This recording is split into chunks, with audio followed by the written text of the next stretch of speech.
I think the Congress party is going to start a very, very dangerous campaign aimed at making you lose your faith in India's democracy.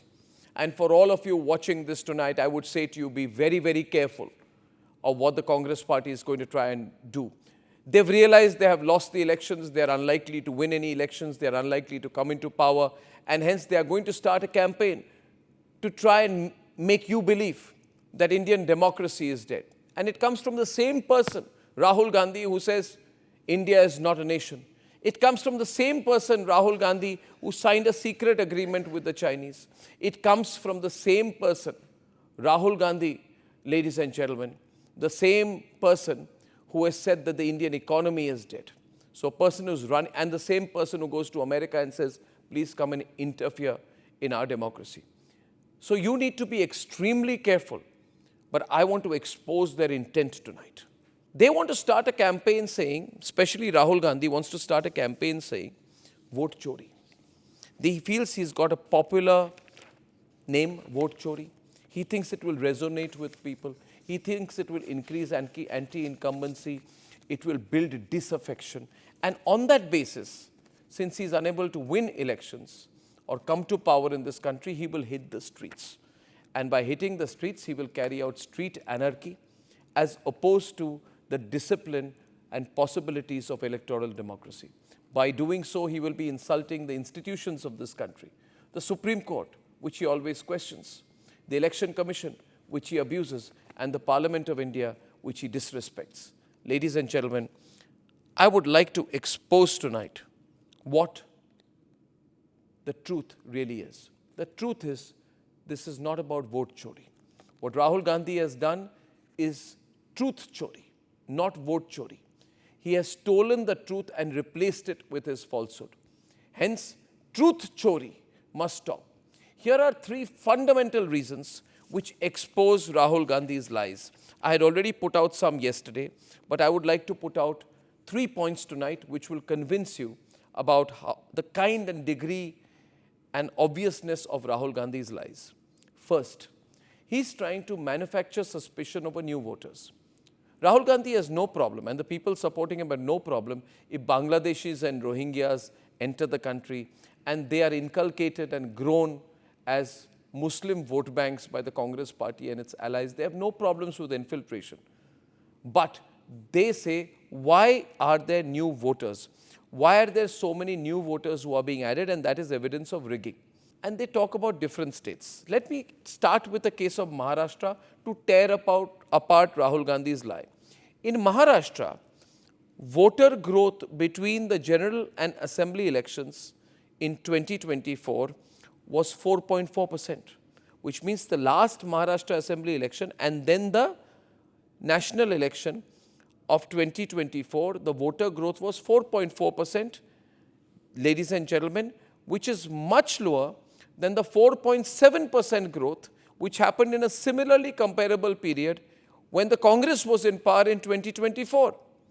First-time voters aged 18 to 19 increased from 1.5 crore in 2019 to 1.85 crore in 2024 due to demographic trends, because India has more young people who are coming into the age group of 18 to 19. This is not political manipulation.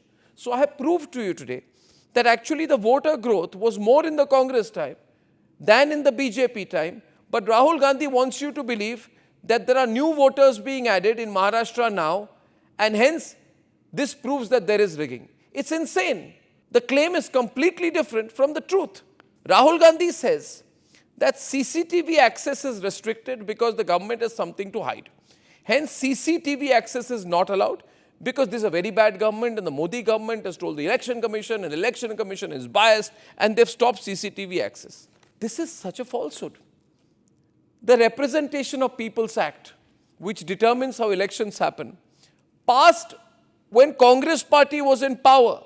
The RPA, the relevant act, mandates that footage is stored for 45 days and can only be accessed via a judicial order to protect voter privacy, especially Naxal-affected and sensitive regions like Kashmir, where you have to make sure that in no way do the people who are voting, does any information go out at any point of time through any CCTV or any other technical device to reveal their voter preference. This has been decided when the Congress party was in power and inserted as a proviso of the Representation of People's Act.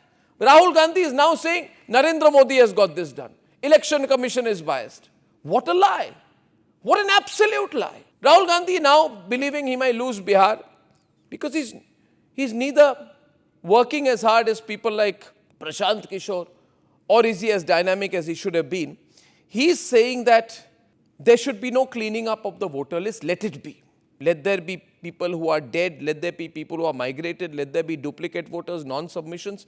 He feels he has to protect all these voters and he has to oppose this special intensive revision or SIR. Ladies and gentlemen, the Election Commission should be complimented, should get awards for cleaning up 65.2 lakh bogus voters in Bihar, out of which there are 22 lakh who have died, 35 lakh who have migrated outside, 7 lakh duplicate, 2.2 lakh non-submissions. Now imagine this is a whole ecosystem of the Congress party of ghost voters, infiltrators, dead people. How can anybody in his right mind say that these 6.52 bogus votes or dead votes or ghost votes or duplicate votes should be allowed to remain in the list? How dirty would an electoral list be? And hence it's completely crazy, viewers, that when these facts are put out, people call me and tell me, Arnab, we didn't know these things. And thank you for putting this empirical evidence out. Thank you for telling us that there is no solid proof to back the lies of the opposition. But viewers, that brings me to my fundamental point tonight. Please be careful. Those people who want to spread lies, who want to do truth chori, to make you lose faith in your country's democracy. They cannot be pro the nation. And then they get very, very angry when people say that had you truly felt strongly for the nation, you would not have spoken like this. But this is the truth, viewers. I once again openly challenge Rahul Gandhi for a one-on-one conversation with me. I know the last one didn't go very well for him. But let's have a last one. I'll come with my facts and he will come with his. That is if he wants to face me again. And ladies and gentlemen, if that were to happen, as they say in Hindi, doodh ka doodh aur pani ka pani. Till then, my request to Rahul Gandhi and to the opposition leaders who are supporting him is to look at these facts. Consider the fact that at the end of the day, we must do nothing to hurt national interest. It must always be nation first. We must stop the lies. We must pursue the truth. We must no longer do any more truth chori. Thank you for watching this. And please circulate it among as many people as possible so that no one, anytime, anywhere, can attack the interests of our nation.